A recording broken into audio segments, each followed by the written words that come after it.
नमस्कार, मी पंजाब डक 16 आणि 17 तारखेपर्यंत राज्यात पूर्व विदर्भ, पश्चिम विदर्भ, दक्षिण महाराष्ट्र, उत्तर महाराष्ट्र, कोकणपट्टी, खानदेश, मराठवाडा सगळीकडे दररोज एक दिवस एक भाग झोडपीत राहणार आहे.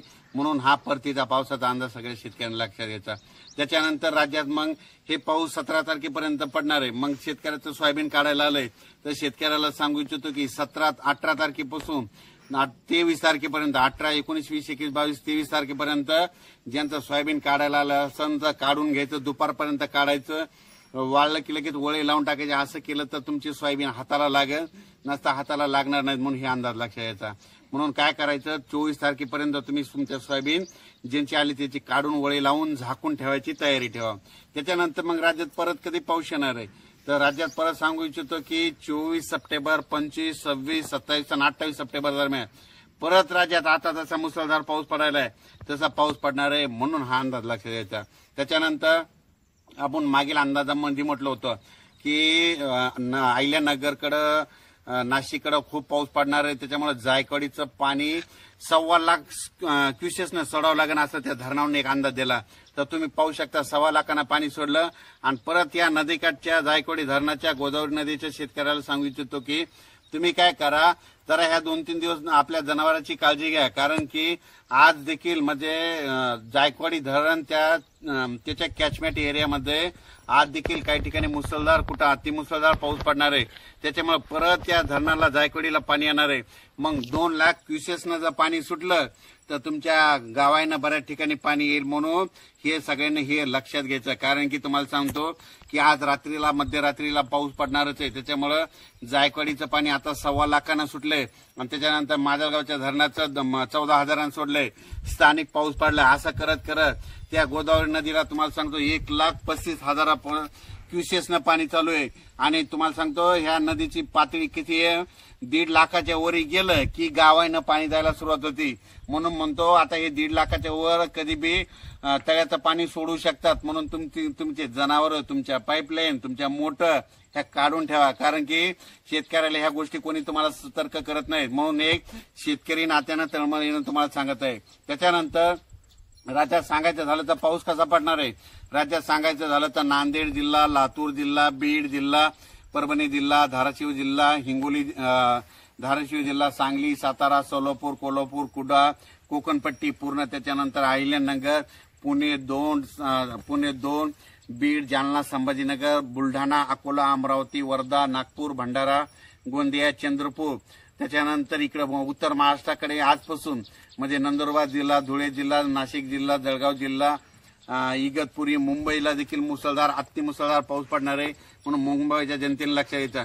पण हे जितके जिल्हे चांगले त्यांनी जरा काळजी घ्या. कारण की जवळपास 17 तारखेपर्यंत दररोज एक दिवस एका जिल्ह्याला झोडपीत राहणार आहे. म्हणून हा अंदाज लक्षात घ्यायचा. त्याच्यानंतर पाऊस मध्यरात्रीच्या सुरू होईल. म्हणून हे देखील सगळ्यांना लक्षात घ्यायचं. हे 14 ते 17 दरम्यानचा पाऊस आहे. त्याच्यामध्ये तुम्हाला सांगू इच्छितो की जे धरण आहे, धरण क्षेत्राच्या कॅचमेंट एरियामध्ये पडणार आहे.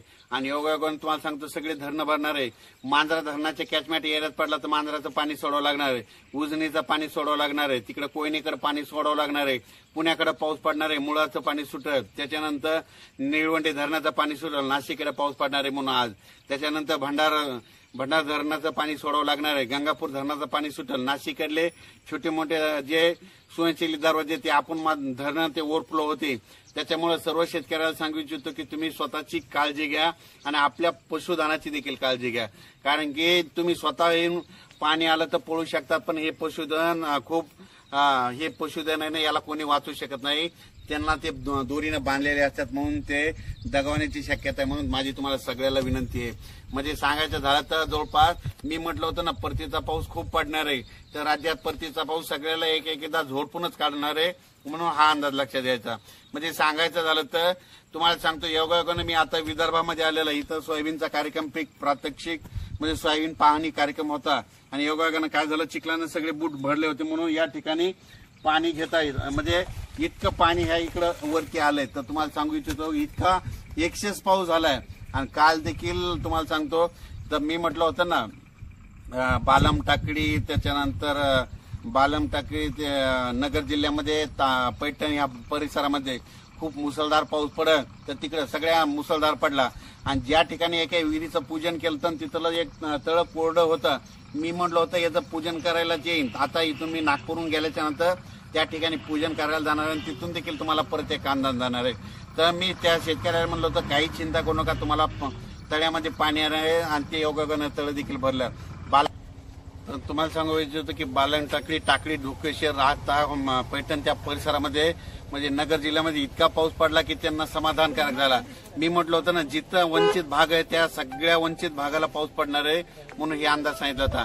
आणि आणखीन देखील ह्या 4 दिवसामध्ये ज्या ठिकाणी पाऊस अद्यापही पडलेला नाही तिथे सगळ्या वडे नाले वाहतील म्हणून हे अंदाज सगळ्यांनी लक्षात घ्यायचा.